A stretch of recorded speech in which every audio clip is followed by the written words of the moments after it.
We want to get a closer look now from the Pentagon. Joining us with more on the U.S. military action in Libya, CBS News national security correspondent David Martin.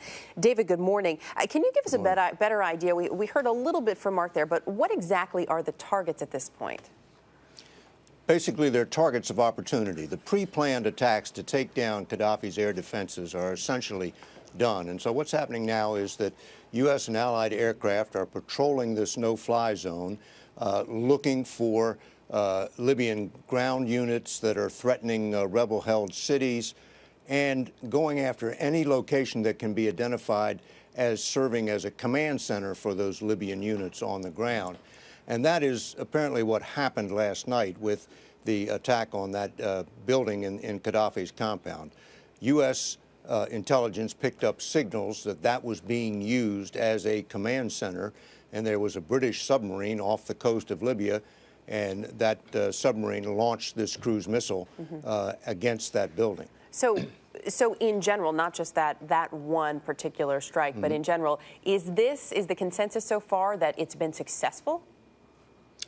Oh, sure. I mean, it's successful so far, but that's the operative word. I mean, the air defenses have been effectively disabled, and that means that aircraft can patrol the no-fly zone without having to worry about a surface-to-air missile being shot at them. And the forces on the ground, the Libyan ground forces, have no air cover. They have two choices, which is to retreat or surrender. But how does this end? That is the question. How long does this take? And I think if Gaddafi were to remain in power in Tripoli while the rebels got back all the cities they once held in the eastern part of the country, and you had a divided Libya, I think most U.S. officials would call that a failure. We will be watching closely to see what we are approaching in terms of an endgame. David Martin at the Pentagon this morning. We want to look now from the military operation to the politics of that possible regime change, which David just hinted at. And for that, we turn to CBS News national security analyst Juan Zarate. Juan, good morning. That situation that that David just laid out, saying that a divided Libya would essentially be seen as a failure, what would be seen as a success? Well, the administration is talking in two different ways. They're talking about a limited mission trying to stop Gaddafi's march against his civilians, a humanitarian mission. So in some ways, a success in that regard would be implementation of the no-fly zone, implementation of the Security Council resolution, and stopping Gaddafi's march on Benghazi.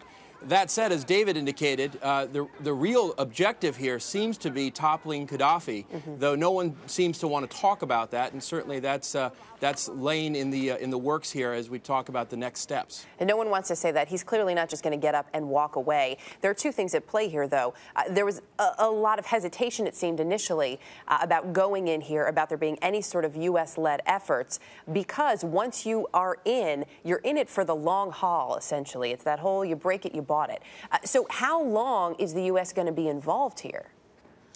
Well, clearly the administration wants us to be short and sweet. They want to limit this mission.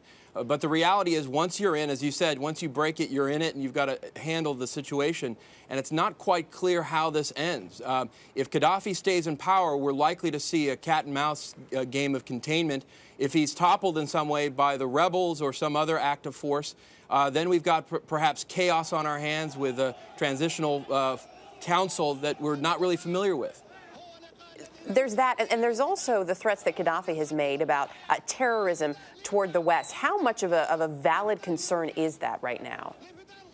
Well, I think given the history of Gaddafi, given the fact that he was responsible for the Libya discotheque bombing in 1986, behind Pan Am 103 bombing, we have to take it seriously. I don't think he's in a position right now to start launching attacks, for example, on the U.S., but he's a cornered badger here, and if he's struggling for survival and if he's able to negotiate a stalemate, we have to be very concerned about his capabilities.